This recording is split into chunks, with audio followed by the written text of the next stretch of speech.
Coucou tout le monde, j'espère que vous allez toutes et tous très bien. Bienvenue sur ma chaîne Déborah Budget. J'espère que vous avez passé un bon week-end et que vous passerez une belle semaine.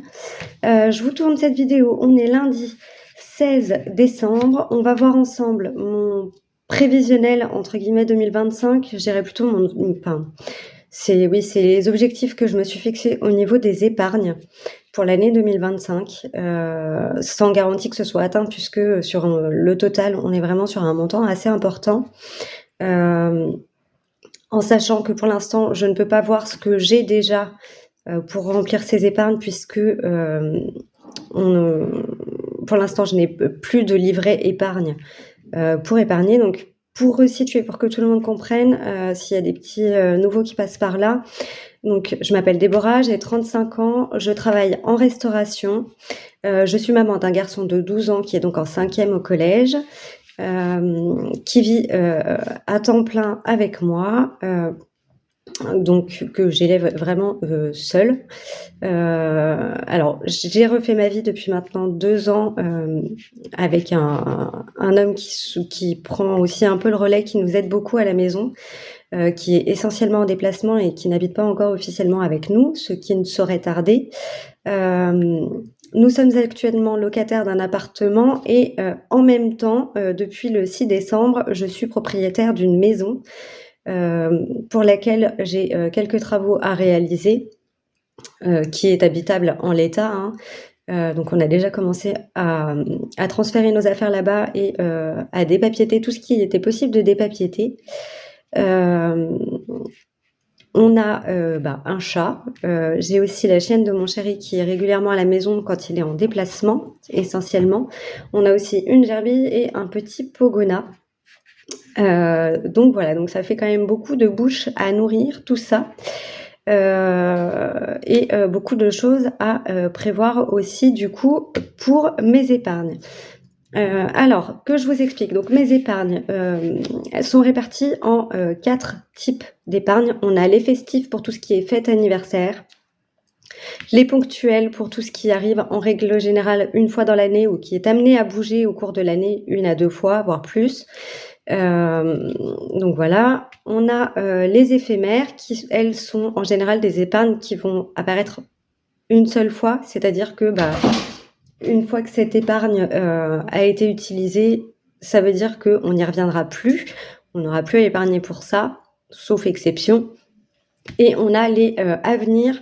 Donc là, c'est vraiment tout ce qui est plus sur du long terme pour préparer les choses, soit en cas de pépin, soit vraiment pour les années à venir et qui ne sont pas censées bouger au cours de l'année.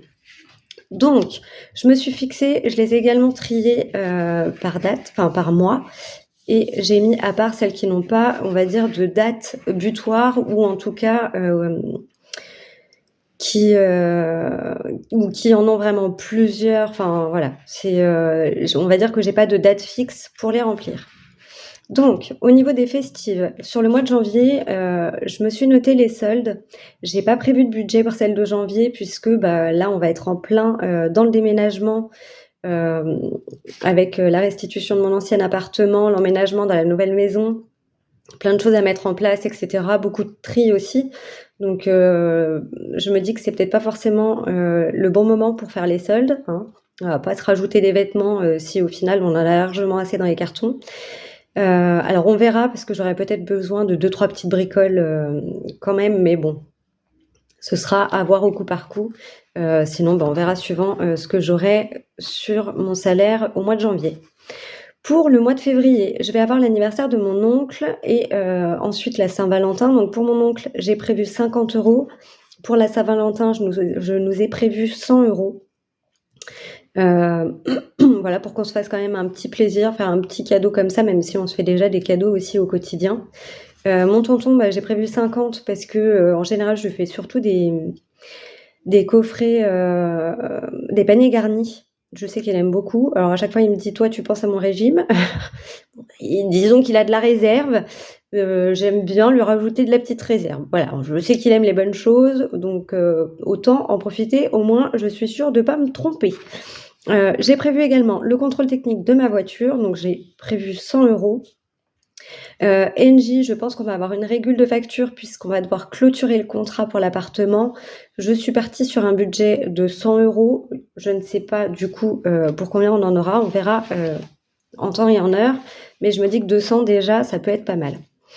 Au mois de mars, nous avons, la mi-carême par chez nous. Et donc du coup, c'est une fête foraine qu'on a, chez nous à une certaine période, qui se trouve justement au milieu du carême, d'où son nom, avec défilés, jeux, manège, des stands, pour acheter à manger et cetera. Je me suis prévu un budget de 100 € pour tout ça. On verra. Je ne sais pas si on ira cette année ou pas. En général, on y va toujours au moins une fois. Donc voilà, je me dis que 100 € ce sera suffisant. Alors là, c'est vraiment mon budget, ma partie, hein. Mon compagnon, lui, gère ses petits sous de son côté. Il participe s'il y a des choses pour lesquelles j'ai besoin qu'il participe, mais sinon, voilà, là, c'est vraiment pour ma partie, moi et mon fils.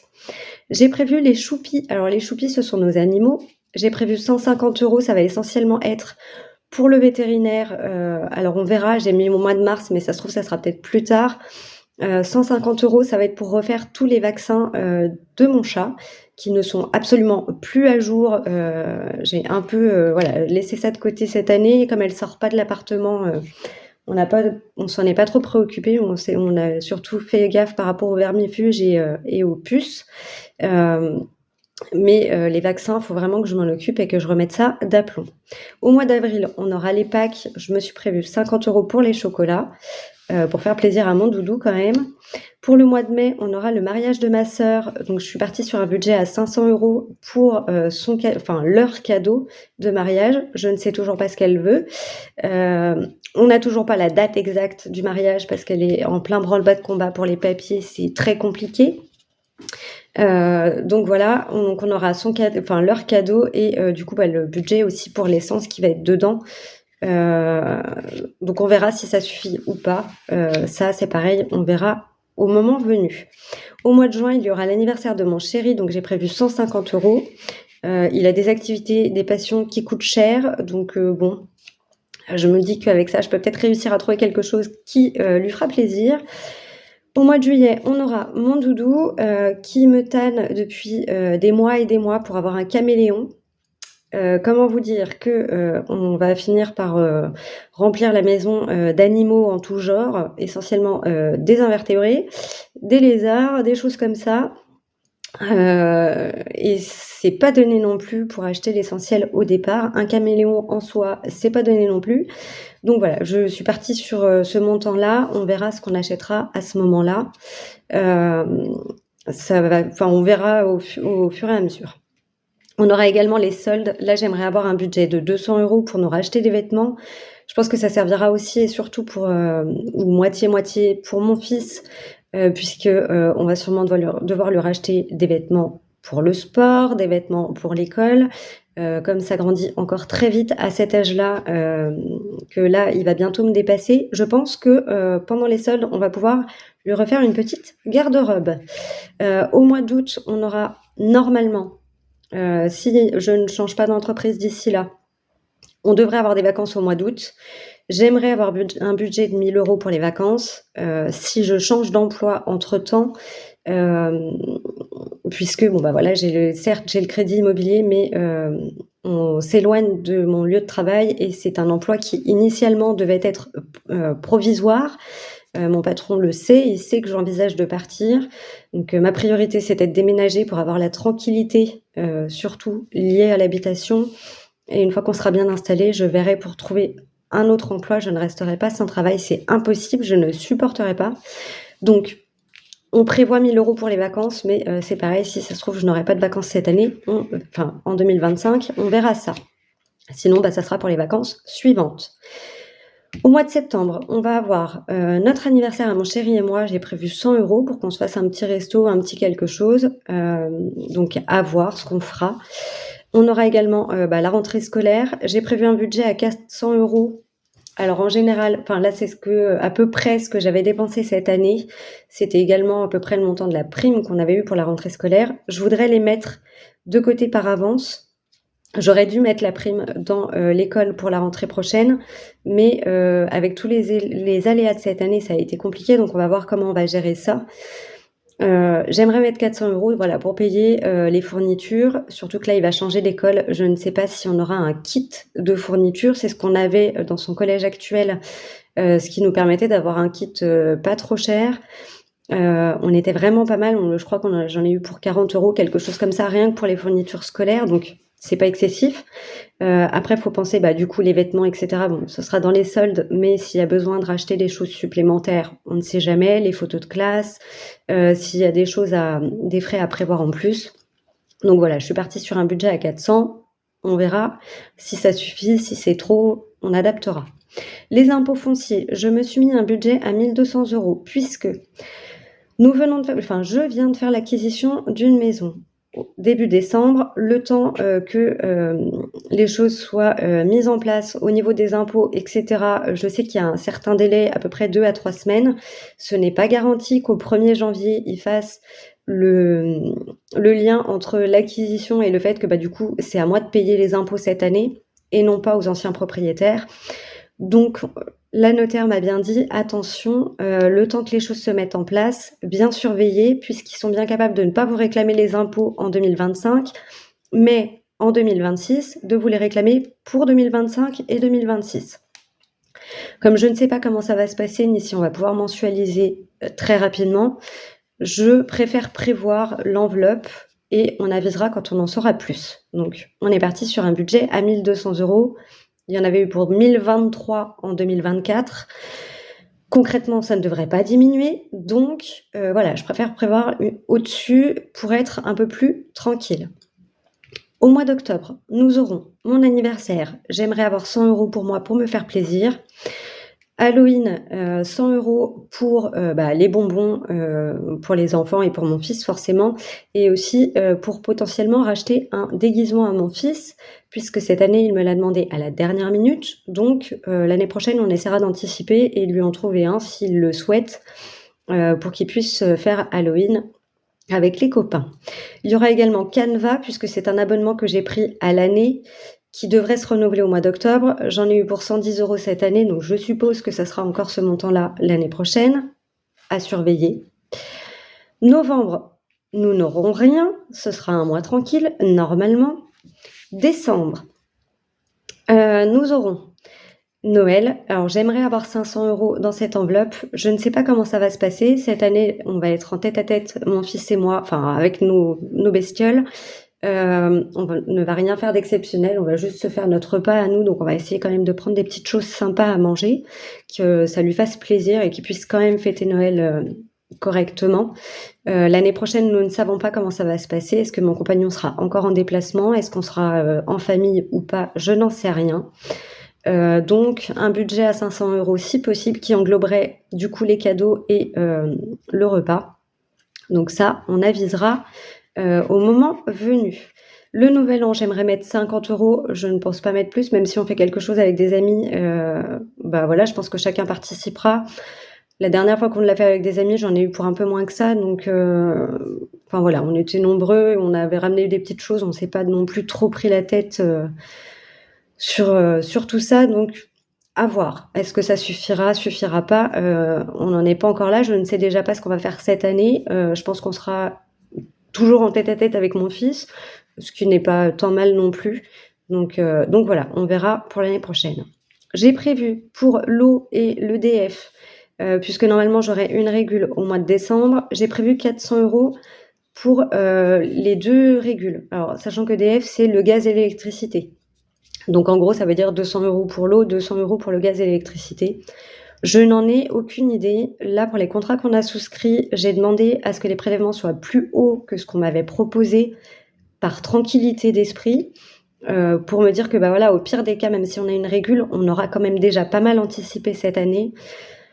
On n'aurait pas trop, à rembourser. J'essaierai de suivre aussi, sur mon espace, client pour chaque, organisme, voir ce qu'il en est, si on dépasse ou non. Donc à voir. Ce qui veut dire que pour mes festives, on va en avoir pour 1 450 € dans ce qui est programmé.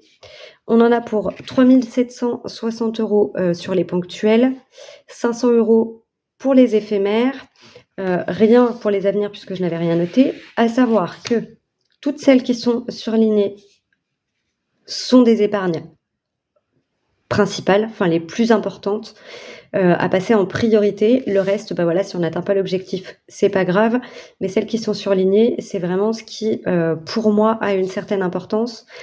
Donc voilà, alors, j'ai surligné les impôts fonciers dans une autre couleur parce que là, c'est vraiment l'épargne numéro 1, voilà, qu'il va falloir surveiller et qui, à mon sens, a le plus d'importance. Le reste, on trouvera toujours des solutions. Il me reste l'enveloppe autre, donc pour les autres fêtes et anniversaires. J'aimerais avoir 100 € dedans pour si on a les anniversaires des copains de mon fils, ou des anniversaires d'amis, et cetera, qu'on puisse avoir cette enveloppe-là. Qu'elle soit, si possible, tout le temps à 100 €, c'est-à-dire que si je pioche 40 € dedans, j'aimerais pouvoir les remettre pour qu'on ait toujours à peu près 100 € parce qu'on sait jamais s'il y a un gros anniversaire, quelqu'un qui fête ses 35 ans, ses 40 ans, ses 45 ans, enfin voilà, qu'on puisse faire un vrai cadeau. Ce qui nous ferait un minimum de 1 550 € à mettre dans les festives. Il me reste au niveau des ponctuels, mon enveloppe 5e semaine. Alors celle-ci, elle ne sera jamais à 500 €, mais j'aimerais tout au long de l'année avoir réussi à mettre 500 € en épargne qui vont forcément être réutilisés à chaque fois que j'aurai, enfin tout du moins une partie sera forcément utilisée quand on en sera à ma 5e semaine. Je dois avoir 4 fois la 5e semaine, il me semble, sur 2025. À revérifier puisque c'est pareil, mon organisation va certainement changer. Je vais vous expliquer ça. Home, donc la maison, j'aimerais avoir 1 000 € en épargne. Ça va bouger, ça sera très certainement pas à 1 000 €. À un moment donné, je pourrais pas mettre 1 000 € en permanence dedans. Ça va être pour tout ce qui est petits travaux, de la peinture, acheter du matériel, des choses comme ça, des petites choses qu'on va faire nous-mêmes. Donc ça ne correspond pas aux gros travaux. Les gros travaux, ça va être vraiment à part. Véhicule, j'aimerais rajouter 300 €, donc c'est hors contrôle technique. C'est juste au cas où j'ai besoin de faire changer mes freins, mes pneus, mes essuie-glaces par exemple. Enfin voilà, si j'ai des réparations à faire dessus, que je sois tranquille ou si un mois par exemple, je suis un peu trop serrée en termes de budget, pouvoir taper dedans pour refaire un plein si besoin. Santé, j'aimerais commencer par mettre 100 € dedans qui me permettrait éventuellement de faire un roulement pour mes rendez-vous de santé en attendant d'avoir les remboursements pour éviter de les prendre dans le budget. Électroménager, j'aimerais pouvoir y mettre 500 €. Alors ça sera peut-être moins, peut-être plus, on verra. Il va falloir que je change ma machine à laver. Mon compagnon commence déjà à parler de m'aider pour qu'on achète ça ensemble parce que c'est pas donné. Donc comme il envisage de s'installer avec nous, donc il veut participer à tout ça. Donc on verra au moment venu. Au niveau de l'électronique, j'aimerais mettre 300 €, c'est au cas où on aurait besoin de changer de téléphone, de racheter une tablette, quelque chose comme ça. Ou si j'ai un problème avec mon ordinateur et que j'ai besoin d'en racheter un. En général, on prend du reconditionné si possible. Alors pas trop pour les téléphones, mais l'ordinateur par exemple, c'est du reconditionné en général, ça marche tout aussi bien, et c'est moins cher et c'est plus écolo, donc c'est top. Pour mon projet professionnel, j'aimerais pouvoir mettre 500 € dessus. J'envisage de créer mon entreprise au début janvier. Pour l'instant, c'est un peu mal parti parce que j'ai pas vraiment le temps de travailler dessus. Je pense alors ça sera essentiellement de la prestation de services, et pas nécessairement par rapport au budget, mais plus en termes d'organisation et du coup, à voir si je ne pense pas de site internet dans un premier temps. Je verrai comment je vais mettre ça en place. Peut-être que les premiers temps, je ferai essentiellement à distance pour des raisons d'organisation et de simplicité. On verra. Donc ça, c'est encore à peaufiner. Mais j'aimerais pouvoir mettre 500 € dessus si, par exemple, j'ai besoin de faire des déplacements professionnels, que je puisse me servir de ça pour mes déplacements. Au niveau perso, j'aimerais commencer à mettre 300 € dedans. Donc ça, c'est vraiment une dépense qui, pour moi, en fait, un projet que j'ai, enfin voilà, je ne suis pas la seule, hein, d'autres ont déjà commencé. Ça concerne l'épilation définitive. Ça fait un bail que ça me tente, mais j'ai toujours vu ça trop cher. Et là, en fait, je me dis que plutôt que d'aller payer 80 € par mois chez l'esthéticienne pour au final y retourner au bout de 2 ou 3 semaines, autant mettre de côté, faire l'épilation définitive et être un peu plus tranquille. Au niveau des éphémères, j'ai aussi l'enveloppe Disney puisque mon chéri aimerait beaucoup aller, à Disney. Donc j'aimerais pouvoir mettre au moins 250 € cette année, avoir, la remplir plus tard. Ce sera pas cette année, enfin pas 2025, je pense que ça sera peut-être, plus 2026, on verra. Et l'Angleterre, mon fils avait initialement un voyage programmé avec l'école, fin juin, début juillet. On en a discuté pendant une semaine. Il ne souhaite plus faire ce voyage avec l'école. Il préfère aller en Angleterre uniquement avec nous. Enfin voilà, il y est déjà allé avec l'école en CM2. Là, il veut pas retourner avec le collège parce que voilà, ça le tente pas. Il a vraiment pas envie. Donc, il préfère qu'on mette de côté et qu'on y aille ensemble. Donc j'aimerais mettre quand même 500 € cette année dans cette enveloppe, puisqu'initialement j'étais partie sur 470 € pour le voyage, donc voire un peu plus pour qu'il ait de l'argent de poche. Donc au final, autant les mettre pour notre voyage à nous trois. Ce qui fait que du coup, on sera sur 1250 € dans les éphémères. Et ensuite, au niveau des avenirs, j'aimerais que le livret A de mon fils atteigne les 2600 €. Pour l'instant, on est à 2100 €. 2120 parce qu'il a eu 20 € grâce à la banque pour l'ouverture de son compte. Donc ça, je sais qu'on les atteindra, on va même les dépasser. Je mettrai 50 € par mois. Je me laisse quand même un mois au cas où il y ait des pépins ou quoi que ce soit au niveau des paiements. Enfin bref. Donc j'aimerais atteindre ce montant-là. Je sais qu'on en a déjà une bonne partie de fait. Fonds de roulement, j'aimerais atteindre 2000 € cette année. Je ne sais pas comment ça va se passer, on verra. Puisque j'ai aussi mes autres épargnes à remplir. Je sais que le fonds de roulement est censé être essentiel. Pour l'instant, c'est plus dans l'objectif d'avoir quelque chose si on a un mois un peu plus compliqué qu'un autre, des dépenses imprévues, des choses comme ça. Je n'ai pas l'intention de rester 3 mois sans travailler, donc ça devrait aller. Voilà, c'est vraiment, on va dire, mon fonds de roulement, mon petit coussin de sécurité. J'aimerais commencer à épargner pour le BSR de mon fils. Il n'a que 12 ans, il ne pourra passer le BSR qu'à 14 ans normalement. Il y en a pour à peu près 500 €, donc j'aimerais pouvoir mettre au moins 250 dedans pour commencer. Et puis que voilà, quand il pourra passer le BSR, qu'on ait aussi les fonds pour lui acheter une moto par la suite. Donc on verra, on va y aller petit à petit. Je vais déjà prendre le temps d'accepter aussi le fait qu'il veuille un 2 roues, hein, 2 roues motorisées, parce que le vélo ça va, mais quand on parle moto, ça me stresse un peu plus. Donc on verra. J'aimerais commencer à épargner pour la retraite. Donc j'aimerais pouvoir mettre 600 € de côté pour la retraite, à voir si c'est possible ou non. Sinon, bah tant pis, c'est pareil, ça attendra. Et pour le remboursement de mon crédit, j'aimerais pouvoir mettre 500 € de côté dans cette enveloppe cette année. Je ne pourrais pas trop anticiper le remboursement puisque le crédit vient de se mettre en place. Tout n'a pas encore été utilisé. J'ai une partie de mon crédit encore en attente de déblocage pour justement les gros travaux. Donc j'aurai des prélèvements qui ne vont pas amortir mon crédit et qui seront moindres que ce que je suis censée payer tous les mois. Donc on va pouvoir mettre quand même de côté normalement cette année. Mais si je peux économiser dans cette enveloppe petit à petit pour qu'à un moment donné, on puisse rembourser une première ligne de prêt et ainsi de suite, ce serait génial. Donc voilà, ça nous fait un total que je souhaiterais épargner sur 2025 de 16 010 €. Oui, je sais, c'est très mal écrit. Et au niveau des épargnes prioritaires, il faudrait que je puisse au moins épargner 2 950 €. Pour l'instant, je sais que j'ai presque 700 € dans mes épargnes, dans mes défis. J'ai de l'argent qui est en attente sur mon compte courant. Je dois faire l'ouverture demain d'un LEP pour pouvoir à nouveau remettre mon argent en épargne. Donc on va mettre ça en place. On va aussi voir puisque ça fait il y a 2 chaînes sur lesquelles j'ai entendu parler de Sumeria. C'est je crois Laetitia de la chaîne Soleil Budget et il me semble que Betty de Budget Famille Nombreuse aussi se sert de Sumeria. On en a parlé avec mon compagnon. Je pense que ça pourrait être une solution pour quand on a des dépenses à faire en commun et pour les épargnes aussi qui seront amenées à bouger en cours d'année. Comme ça, au lieu de les mettre sur le LEP et de refaire des virements je ne sais combien de fois, enfin plein de mouvements pour rien, les mettre directement sur Sumeria. On sait qu'ils sont en épargne, mais le jour où on a besoin de s'en servir, on a juste à se servir de Sumeria. Et voilà, il n'y a pas besoin de refaire de transfert. Donc ça peut être intéressant. Il faudrait qu'on se penche sérieusement sur le sujet.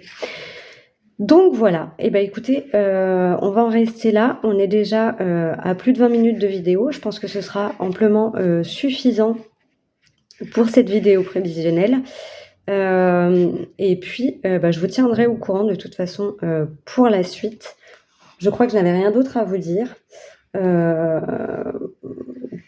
Donc voilà, on se retrouve, comme d'habitude dimanche pour le bilan de ma semaine.